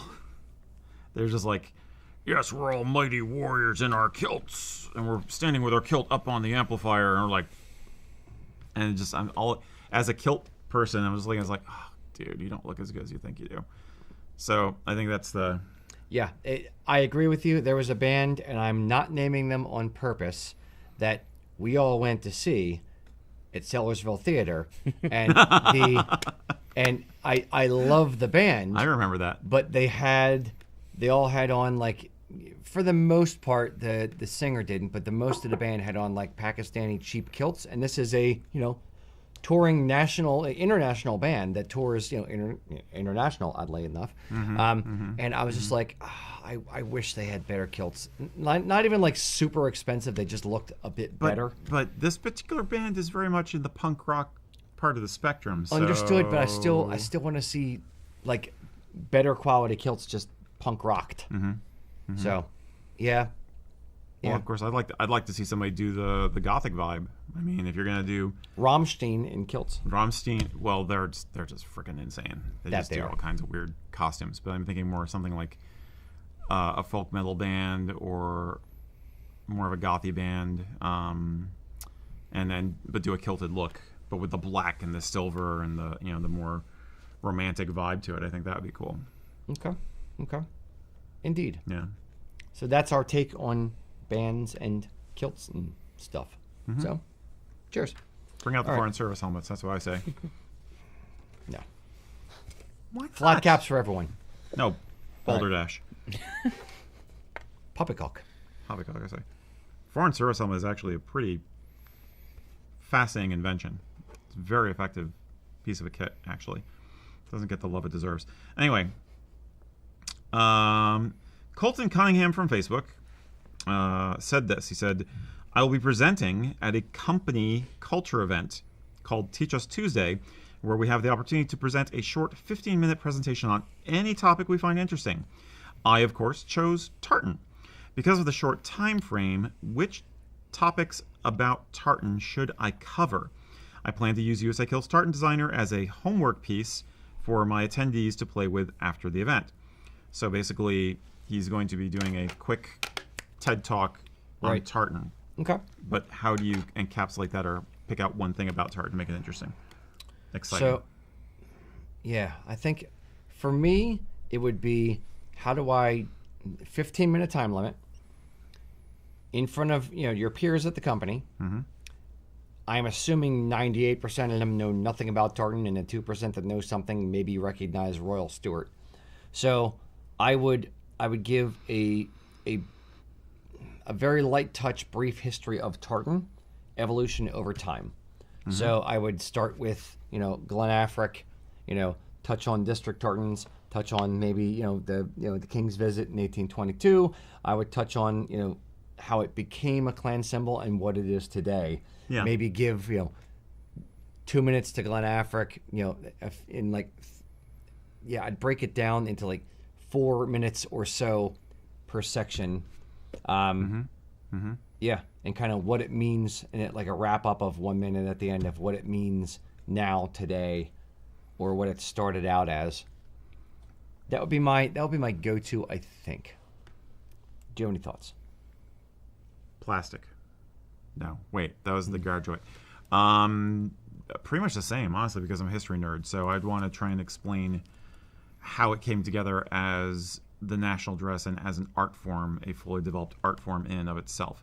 I might throw in some mention of, ancient tartan, difference between tartan from like the continental Celtic cultures or the Chinese mummies versus tartan as an art form in 18th through modern day Scotland. Yeah. An alternative would be talking about how tartan is perceived now and how people put all the meaning into the colors and the thread count. I like that angle. Basically, or how tartan design has evolved over exactly. time. A quick nod to the fact that, hey, it didn't used to be this organized. It used to be just whatever mom wove that winter. But nowadays, people do it to express themselves. And so I want you, when we're done with this, to express yourself by making a tartan. Yeah, I think I like that angle better. It's the keep it fun, evolution of tartan design, keep it light. There's a lot of history to cover, and I think it'd be easy to bog down. So agreed, and you don't want their eyes glazing over. Yeah. Okay, so keep it fun and light. Yeah, Mac, do you have any input on what you would do for a quick 15-minute presentation on tartan kilt stuff? Nope. No. Nope, he's got nothing. So there you go. Hire Mac for your next speaker at your company event. Man of many words. All right. That was you, Mr. That was Mac. me. All right. So Eric has a question. This is a fun little ditty here. Me. Have you ever thought about doing a mystery kilt box, or would that even be possible? How much you got to spend? We mystery joked kilt about this box. before. I mean, we joked about Kilt of the Month Club. That's kind of what this would be. Yeah. All right. Here's the honest question. Keep Mac on for this. When you go to a T-shirt or whatever company, and you guys answer this as well. When you go to a company online, you're like, oh, get the mystery one or the mystery bag or whatever. Have you ever actually bought it? And that's an honest question. Have you ever bought the mystery one or you? Once. Okay. Really? Once. Just because I was like, I want to see what happens. A, was it your size? B, did it suck? Yes, because you had to select your size. Okay, did it suck? It was all right. That's the problem. Dude, if I'm going to spend money on, I am way too I'm spendthrift. way too picky. Yes, exactly. I am very anal retentive about design stuff, about what I am actually purchasing. I want to know exactly what I'm getting, and I want the thing that I think I'm getting to match the thing that I get. So the gambling aspect of, sure, give us money, we'll send you something cool. My level of trust for humanity that they're going to send me something I'm actually going to like, it's not even that big. On top of that, what is going through my mind is, oh, they're just picking old discontinued designs that they have too much of, throw it into a bag, and here you go. That's your thing now. Yep. Have at it. Yep. And you can't return it. Haha. No. Nope. Hell no. Nope. Get it away. No, never. I work too hard, even for $15 plus shipping and handling, to spend money on something that I don't know exactly what it is ahead of time. Nope. I do not trust people in that way. And I'm cynical like you. I mean, I assume that they're just trying to clear out the warehouse. Yeah. But I could see doing it if it was something that was much more cheap and cheerful, like not tartan, not a kilt, maybe a kilt pin. I could see a mystery kilt pin. Something where the odds of you liking it are much higher, much more likely. Okay. know? Okay. Here you go. Someplace you don't think you're going to go on a kilt show. Ready for this? Labubu's. Labubu's are the stupid things that cost way too much freaking money. But They're demons. Yes, but Kelly thinks they're from what's that? Where the wild things are. They look like those animals. Similar. Yeah. So if you don't know what Labubu is, don't. But look it up if you're like looking it up. Anyway, they come in bags, and it's the mystery thing. You don't know which one you're gonna get, and a lot of companies have started going to that, where it's you don't know the thing. You have to tear it open, then you find out what you get. That would drive me crazy as a kid if I want, if like the options are pink, blue, or green, and I want the blue one. No way I want, like, I'm going to have to buy 27 of them and then return them if I get a bunch of pink ones. I'm not going to be happy. So I want the one that I want. So I don't know. I don't like it. That said, when we come out with the zoomorphic kilt pins, maybe there is something to, you release it and you get the one you get. I don't know. A Labubu kilt pin. We have to have like one that's like super rare that. That's exactly it. It's basically like then you're getting it's like collecting Magic the Gathering or Pokemon cards. Yeah, that's but on the other end, like my kids, like they all love that thing. Like it's a mystery one. We don't know what it's going to be, and then they're You're happy until you open it. But even still, they're like, "Oh, I got this one. What is this?" And they'll go research what it is, and this is this is that, and then but because it's part of the game. They love it. It's part of a larger structure. It's the gambling aspect. It's gambling, but I think it's also a generational thing. I think it's it is like a generational thing too. Yes and no. Baseball cards are the same thing. You open a base, you don't know what cards you're going to get. You open a Pokemon deck, you don't know what cards you're going to get. It's always But been. you always expect you're going to get some crap with the cards. I mean, at least you have multiple in a pack with trading cards. Yeah. It's like, okay, I got this one. Oh, okay. I already have this one, but I like it, and I can use it for my deck if it's a game you actually play. Yeah. But then, getting the Black Lotus card, which is not going to happen. Buy a kilt pin. You may win a chance to get a Black Lotus card. You won't get it. Spend more money. Do you know what that is? Yes. Okay. Go ahead. No, I was just going to say, I completely agree. I mean, this is late-stage capitalism, people. But No, I mean, it kind of flies in the face of our philosophy that we're trying to be anti-fast fashion. It's such a weird gambling consumerist kind of a thing. I don't want to disappoint people. That's the other Exactly. thing. No, exactly. This is supposed to be something you're going to cherish because this is good stuff. I mean, if we were making plastic stuff, then whatever. Yeah. Again, cheap and cheerful. I could see it. I could sort of see it as something where you really are likely to want or be happy with anything. So again, a kilt pin, you know, or if you don't like it, it's something you can give away to someone and they can use it, as opposed to a sized garment, like a T-shirt or a kilt, you know. But something that's an accessory like that. The limited edition USA Kilts enamel pins that we're going to come out with, you know. Limited edition is different though, because you know what you're going to get. Oh, but you don't. Okay. All right. Maybe not. Maybe you don't know. I don't know what It we're might be gonna Liam get. the Lion. It might be Otis the Otter, or Harry the Haggis. You don't know. Or Seamus the cow. Coo. Seamus the Shetland. Yeah. Shetland Sheep. sheep. SS. That's easy to say. SSS. All right. Okay. Or Sean the sheep. That's another question of the day. I'm breaking the rules and doing too. Out of the box. It's a Would bonus you- mystery question. You didn't know you were going to get even. Would you like or abhor the concept of, you know, a mystery thing where you don't know what you're going to get versus you picking the exact one? And would you pay more for it? No, we could even do that. Like when we come out with the zoomorphic kill pins. Like, what if we did like, you know, here's the collection of X number, or you have a mystery one where it's one of the 6 you just don't know, or one of the 8 you just don't know. But again, I think that's more forgivable. I will say the collection's pretty awesome, so it is going to be hard to decide which one you how want. many- People have no how idea many- what we're in for. How many I know. designs have we got going in that? Just let it happen. It's fine. It's gonna be great. That's pretty awesome. Yes. Just let it happen. That sounded creepy. I didn't mean it creepy. It sounded creepy.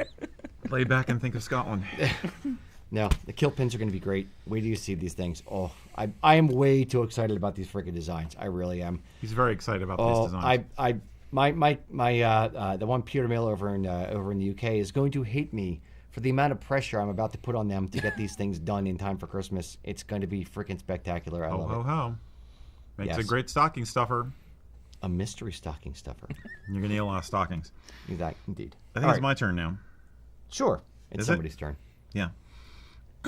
Okay. Adam Levy Feathers on Facebook said, "How often do you get your kilt dry cleaned?"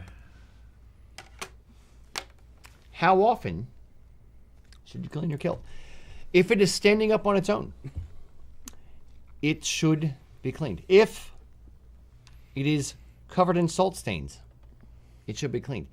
If people avoid standing within 10 feet of you, it should be cleaned.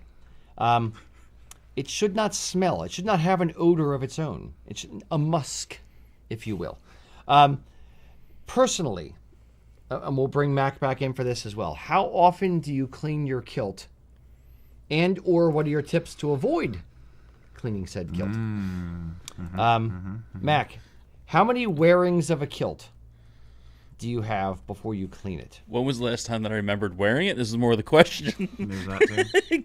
If you just keep making new ones, then you don't have to worry about washing That's the old fair. one. That's disposable We're kilts. we're kind of slightly rare in this Yeah. circumstance we're living in. Yeah.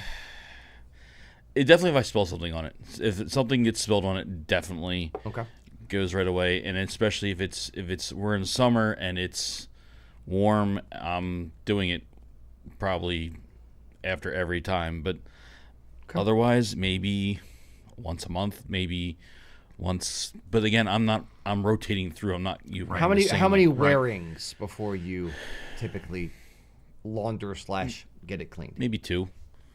Okay. Maybe. Really? You're But cleaner than me. I'm also more sporadic in wearing them though I mean, too. we have more kilts. Yeah. Yeah. Eric. You dry clean a kilt after 2 wearings. I might beat it with a hose or something. Really? Okay. Scare the dirt out of it. I was Yeah. gonna say more like 5 or 6. Okay. If it's a good wool kilt. If it's PV, then I'm washing it a lot more often. Yes. You know, but if it's wool, again, but I'm rotating through them so much, it's not as big a deal. If you had just one kilt, Yeah. you know, but I mean, the whole point of tartan wool is that it is stain resistant and odor resistant blah blah blah blah. So I think your follow-up question is a good one. For the average kilt wearer, what do we recommend is going to be the bottom line? Sure. Because we are kind of a rare circumstances. It very much depends on the circumstances surrounding the wearing. So, first circumstance, underwear, yay or nay. If you have underwear on, you can get away with a lot more. If you do not wear underwear, A, it's skeevy. 2, or B, clean it more often. Like, you're going to have to. If you're wearing underwear, I'm going to sound weird and technical. Hopefully this sounds more technical than weird and creepy. But are you sitting more in it or standing? If you're wearing it, but you stood the whole time and you're not wearing underwear, maybe you don't have to clean it as much. But if you're sitting in it, maybe you have to clean it more. I would say, how much do you sweat? Are you wearing it outside at a festival all day and you got done the festival and it's literally like dripping wet with sweat and you have salt stains in it immediately? Clean it. If it's, I just wore it for like 2 hours at a festival. We went home early because it started to rain and it was fine and it wasn't really that, wet from perspiration. Sure, then you don't have to clean it as much. Yeah. I would say it's how you care for it. When you are done wearing the kilt for the day, did you lay it out over the back of the chair with a fan on it overnight so that it gasses off any, sweat and perspiration you put in it? Or did you just throw it in a ball in the closet or hang it right back up and now it has mold? Right. Like, how are you actually caring for the thing? So it is very, very much a sliding scale. If you're worried about it, then I'd say clean it a little bit more often. If you're not worried about it or you're dirty, don't clean it as much. But I'd say, generally speaking, for me, if it's hard wearing, meaning it's sweating it a lot, every 2 or 3 wearings, sure. If it's something that I wear for brief periods of time and I haven't sweated it at all, you could get away with 10 wearings. If you're wearing it for 2 hours at a clip and you don't really sweat in it that much because it's all indoors and it's all air conditioned. Yeah.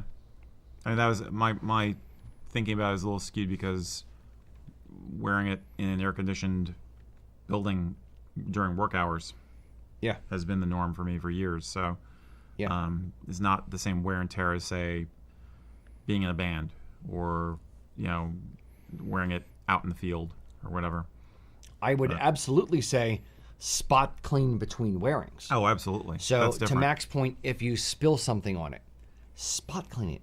If it's, if you've worn it out, if it was just dry cleaned, so it's fresh, and you wore it out for the day and you sweated a bit more than normal because it was 75 or 80 degrees that day, cool. Get some Febreze and go on the inside of it, or get some what do rental companies use? Like it's an alcohol type spray to like kill the bacteria or something like that. I think it's called. Like shoe spray kind of thing. Yeah. Same thing. Mm-hmm. Well, not necessarily shoe spray, but the antibacterial alcohol type spray. Stairfab's what Britt used to use at her old work. Yeah, spray the inside of it with that on anywhere where there's a little bit of moisture where you sweat into it, and do that kind of thing. So I'd say, there's very much a sliding scale, but spot clean between wearings to lengthen the life of it. You don't want to dry clean it every single time you wear it, because unless you have 50 kilts, because it will shorten the life of the kilt. Dry cleaning things, it's not dry cleaning. It's still wet. It's still chemicals. It still goes into the thing. Just no water. It's still knocking the stuffing out of the garments to some degree. So it will definitely shorten the life of it. So clean it when appropriate, but not every single time if you haven't, sweating it every single time. And to, again, lengthen the life of the thing, wear underwear. Especially if you're going to be hot and sweaty, wear underwear. There's nothing wrong with wearing underwear. Let's put that myth to bed once and for all. It's fine. You're doing yourself a favor and lengthening the life of the garment and saving yourself some money by doing it. So that's my 2 or 6 cents. That was a lot of sense. That was a lot of sense. So we have a couple people that said how long it's been since they've dry cleaned theirs. It's also not a badge of honor, for the record. You say I have dry cleaned my kilts in 1972. I have never dry cleaned mine. I steam clean mine after each use. Steam clean There is you good. go. Yep. Yes, That'll help. but he does have 40 kilts to rotate through. So That's Exactly. again, well. it's all in that rotation. Yes. So yeah, I just found that one funny. Now somebody also asked earlier, like, are we gonna come out with USA Kilts underwear? So you're gonna have like the lion logo on the back of it, and Yeah, it's gonna be like instead of like juicy, it's gonna say like you do you. Don't be a jerk. I don't know if I want you do you on underwear. It's got some undertones. Okay. So that's right. Who's the comedian who used to do the redneck? You might be a redneck. Was it Jeff Foxworthy? Jack Foxworthy, yeah. It's like I'm imagining that now for this. Like, if you can hammer it out and use it as a surfboard, it might be time to clean your kilt. If your dog thinks it should be buried with you in it, it might be time to clean your kilt. That's where my brain's going. I was gonna go to. It's time to clean your kilt. Get her done. Yeah, get her done. Yeah. Mm-hmm. All right. Different redneck, but similar. Okay. That was me. You. All right. So say a thing. Since we talked about some older tartans earlier, One Way Filmworks is asking, are there Jacobite reenactors in America, and which there are? If so, what tartan would you recommend for a pro-Jacobite impression? Pro-Jacobite? Pro-Jacobite. That's how it's worded. Professional? No. Pro as in not con. Not against. Pro-Jacobite, meaning Jacobite forces, not English or British forces. Processing. Yeah. Processing. Indeed. There's a pretty easy minor collection that I would suggest. What's the name of the collection? I forget it. It's the House of Edgar collection. Genesis collection, yes. Thank you. You're welcome. So I'd say something of the period. So the Culloden Coat tartan or the Jacobite remnant tartan. If I wanted to go to a different mill, I'd say the Grant tartan from Loch Heron, 18 something Grant tartan. I like that one. Yeah, that's another good one. Let's see, some of the House of Edgar again. The is there 1783 collection? Something. Yes, but they go into a little bit more like contemporary marled yarns kind of vibe to them. So I don't know how I feel about that for a it's the marled yarn. I'm just trying to think. I mean, my thinking is basically. Let me back up a little bit. You could basically wear anything, but I would avoid very obvious clan tartans. Unless you are trying to portray a member of that clan, and you can document the tartan back to the period you're talking about, which 9 times out of 10 is not going to happen. As we point out all the time, that's a 19th century invention, clan tartans, but they mixed tartans. Again, tartan was very often, it was just what your family had woven that winter. It was what was made because it's just popular colors where you happen to live, so you can get away with a lot. There are Jacobite reenactment groups in the U.S. Hunter Kogel, I think, is the best person I could think of to talk to about this. Get on the Kilts and Culture Facebook group and raise the question there. Because thank you, Jordan. Because Hunter and a few other guys who are on there do this on a regular basis, and frankly, they're looking for members. It is a niche reenactment to do. It's a hell of a lot of fun, from what I understand, but they're always on the lookout for new folks to get involved. So you can absolutely do it. But anyway, back to the tartan part. I'm going to disagree with you, because there are minimal known tartans that have existed that are documented from pre-Jacobite or Jacobite times to be able to say, like, and that are stock supported, that I want to wear that particular one. Now, tartans as an art form, there's got to be universal and fashion tartans that would fit the bill, simpler ones that existed from that time. No, I'm just saying that they would be they could resemble. They would be you'd be just. I'm trying to guarantee you have a tartan that looks like tartan, but is not a clan tartan. Understood. And that means going with universal and fashion tartans. Understood. But I'm splitting hairs here to some degree because we're going to nerd out because we always do. Too late. So if you said like Scottish National, fine, do that one. My point would be, well, that one wasn't designed till more recently. Insofar as the art form of tartans, a lot of tartans looked similar, clan tartans look similar, and tartans look similar back in the 1700s through the mid 1800s when clan tartans had started to become a thing. Maybe Stewart of Appin's were at Culloden, so maybe the Stewart of Appin tartan wasn't designed back then, but it's still of the style, so to speak, of 1750s. How do you define that style? Yes. Not contemporary. My point is simpler is better, and I think you're going to dip into what we would call fashion tartans or universal tartans, but obscure ones. No, I would not use Flower of Scotland. I would not use Scottish National. I would not use Isle of Skye. But I know there's stuff out there that I think could give you the vibe. I would also do potentially Wilson's of Bannockburn colors, because as a mill, Wilson's was around back then. So maybe the Grant tartan from Strathmore from Wilson's Bannockburn could be fine, or the Stewart old Wilson's Bannockburn colors could be fine, although it may not be that old. My point is more being in the spirit of the thing versus a more contemporary universal or district tartan. I'm saying I don't know how many options you have if you try to restrict it that much. Agreed, but I'm not trying. What I'm saying is, I think we're talking past each other. Yes, the number of tartans we can catalog to that period are very limited. Right. So you need a universal tartan that looks kind of similar in style to that. Correct, but the universal tartans that are out there today, many of them are well beyond that period, well beyond clan. So I'm saying a lot of the clan tartans came after Jacobite period, but before the current universal tartans crop of tartans that are out there. There's got to be someone who has designed a universal tartan that is simple enough or is a color scheme that is reminiscent enough of the 18th century that it would work. That's my point.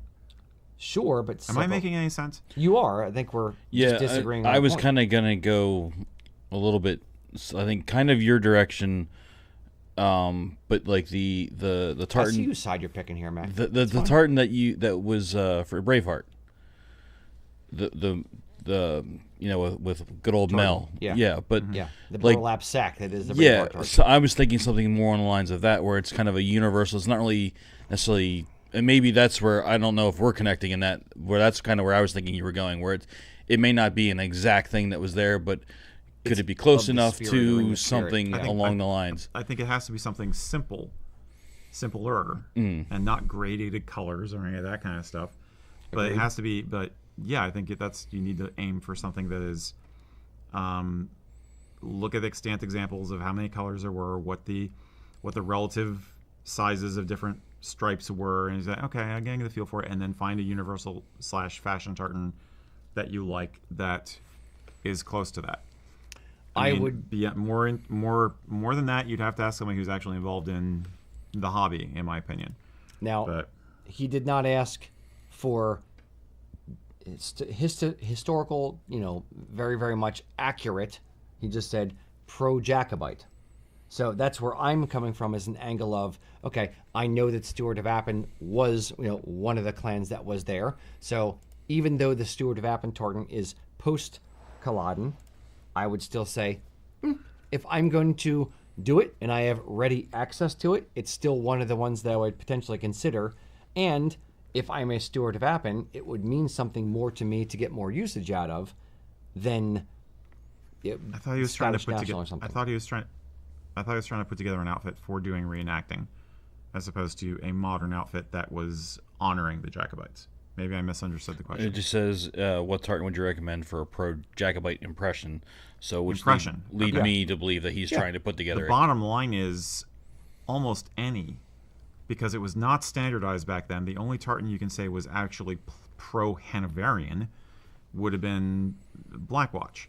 So, and was that even a thing before Jacobite Rebellion? Depending on which I one read about you this went now. to. I can't remember the exact timeline. As usual, I don't have my notes because we're doing a live show. But there's a reason why the prescription said, wearing the Highland dress. It did not mean tartan. It meant a certain proportion of tartan and all combined together, because they considered it a de facto uniform. So almost any tartan is pro-Jacobite in the eyes of anybody who's not a Jacobite.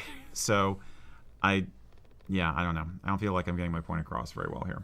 So No, I think we're just disagreeing on minutia. So I think you got your point across. I just think we're disagreeing on it to some degree. So it's okay. It's okay. I still love you. It's fine. All right, Mac. Is that you? Or All just right. wear check. Eric. Yeah, just wear a check. The other example, the other option would be just wear a Glen African, call it done. Not there a you go. Okay. McLeod of the North, off of Reddit, says, I'm sure it's a matter of preference, but is it okay to wear your clan crest kilt pin for casual wear, or should you reserve that for formal wear? Like for Highland Athletics, should you represent the clan kilt pin as well as your clan tartan, or is that too much for casual, or does it even matter? Are there restrictions on when you can wear a clan crest kilt pin or other clan regalia? Are there restrictions on when you can wear... Or is it poor taste? You could say that too. No, there are not restrictions on when you can or can't wear it. There are no restrictions on what you can or cannot be done. What can or cannot be done. I would say that there's not even restrictions on what is too much or what is not enough. It's personal preference and your personal expression of what you want to show off. I would argue that there is too much, from my personal opinion, like a clan crest sporran and belt buckle and kilt pin and cap badge and plaid brooch and cufflinks and tie tack and lapel badge is too much. Yes. But do people do it? Sure. Like it's personal. Like, do you want to do, how much flair is too much flair? Do you not have enough flair? So it's very much a personal thing on how much you want to do and what circumstance you want to wear it for. A clan crest, cap badge, or kilt pin is not a formal or informal thing. It's just the thing. It's an embellishment for your outfit. So there's no right or wrong answer in this. Thoughts? I agree. Yep. I think it's more a question of, is it your only kilt pin? Some people only have one, and it's their clan crest, and that's how they roll. Other people have a collection, and they want to change it up for fun. Other people are going to be less likely to want to bring out the nice kilt pin, the nice accessory, because something is going to happen to it. If you're going out to a festival, going out to a pub, doing something a little more rough and tumble, you may not want to wear that pin at all, or wear a pin at all. Keep it safe at home. Save it for date night. Save it for, the fancy dinner. If that's not your concern, have at. I would even take that a step further, and to your exact point, because he said for Highland Athletics, right? I believe so. Yeah. So whoever. That was Somebody said that was an example. Yeah. I think he meant. But for Highland Athletics, I wouldn't wear a kilt pin at all. Yeah, you don't. Like, you're throwing telephone poles, dude. It's gear down, big shifter. You don't need to have all of the things on all of the outfit to go do manual labor of throwing around telephone poles or sheaf toss or stone put or whatever. Doing it or observing it, like going out to a Highland Games event or something. But the point still stands. Yeah, for me personal, and I'm about to, I have a kilt pin on today, but for me personal, the two parts of the outfit that I'm kind of like, I don't necessarily need it all the time. I don't feel undressed if I don't have it, are the ski undo and the kilt pin. If I'm going to be doing something where it's less physical activity, i.e., if I'm going to be at if I'm going to be doing something with more physical activity, like a Highland Games or actually working in my kilt, setting up for a festival, things like that, I'm not going to have a kilt pin on because it may grab on something. And Mac's over there shaking his head. Yeah. So if I'm going to be in a wedding or at a wedding, or if I'm going to be at a formal dinner, or if I'm going to be, on film here, I'm going to have a kilt pin on because it kind of helps complete the outfit, but it's not like I feel naked without the thing. So, yeah. Yeah. Yep. So there you go. It's not ironclad rules with any of this stuff. It's very much a sliding scale, and it's very much how you want to present yourself. So kilt pin, you can leave off of the outfit. Most guys love it and want to show a little bit of personality there, want to show a little bit of bling on the front of their kilt. So they want to add it, but you don't have to have it to be, dressed properly in a kilt. Okay. I think the point here, just one comment just came in. People aren't necessarily looking at your kilt pin, so wear whatever you like. They're more going to people aren't going to notice the kilt versus the pin that you have on than anything else. It's kind of the it's the little bits of artwork within it. So if you have a kilt on, people are going to be like, "Oh, he has a kilt on," and then they might notice the slogan on your T-shirt. Then they might notice a design on your sporran. Then they might notice, oh, you have garter ties and not flashes. Then they might notice the kilt pin, and ooh, that's neat and a little bit different. It's the kind of little like I want to say gifts, but it's the kind of little tiny details that are like, ooh, I just noticed that. That's cool. That's cool. That's cool. And it's little tiny like bubbles in your brain. I don't know. Yeah, bubbles in your brain. That'll kill you. Yeah, that's fair.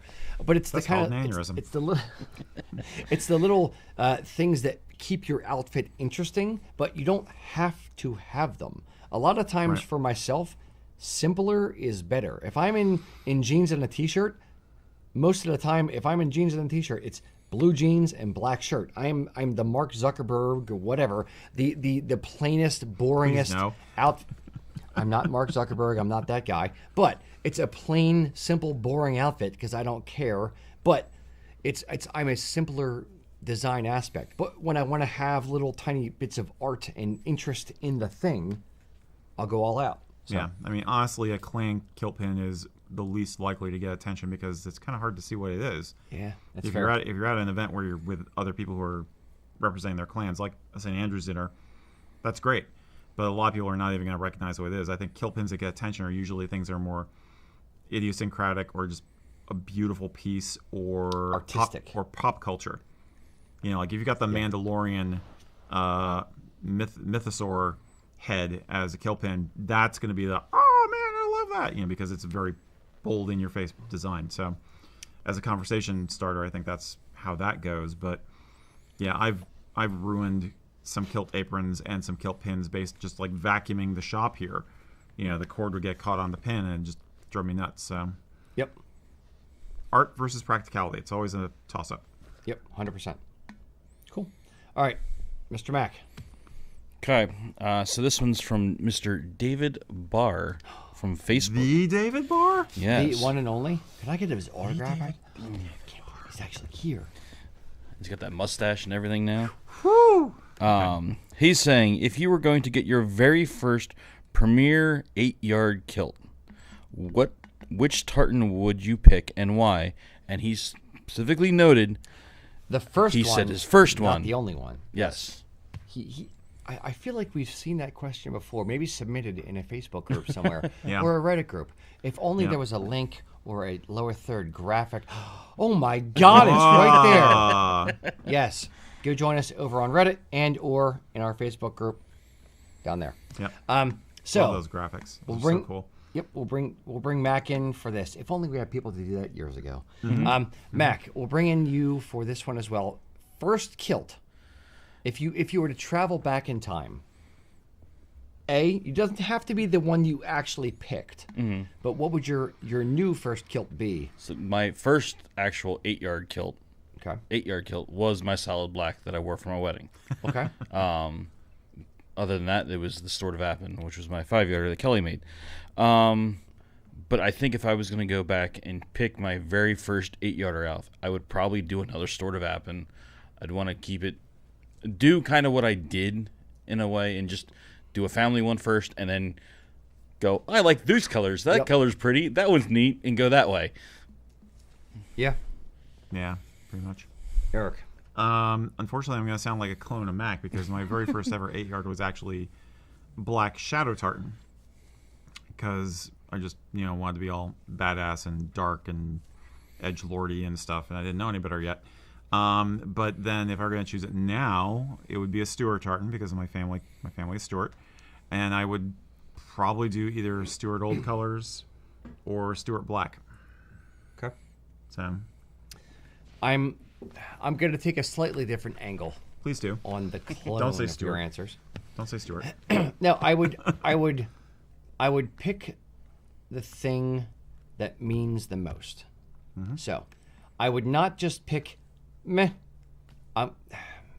He said 8-yard kilt, right? Yes. First, okay, so let's assume we've gotten, we've dipped our toe in the tartan water, as it were. We've gotten our first kilt that is, we've proven that we're going to wear this thing more than once. So we've gotten our cheap, lesser quality kilt out of the way.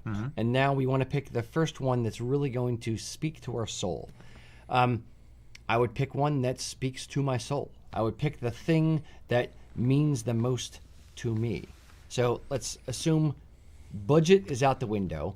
It would be, is there a design that exists, either woven or not woven, that I really need to have? Is it the back to nature tartan because that I'm a naturalist and I love being out in nature and nude or something? I don't know.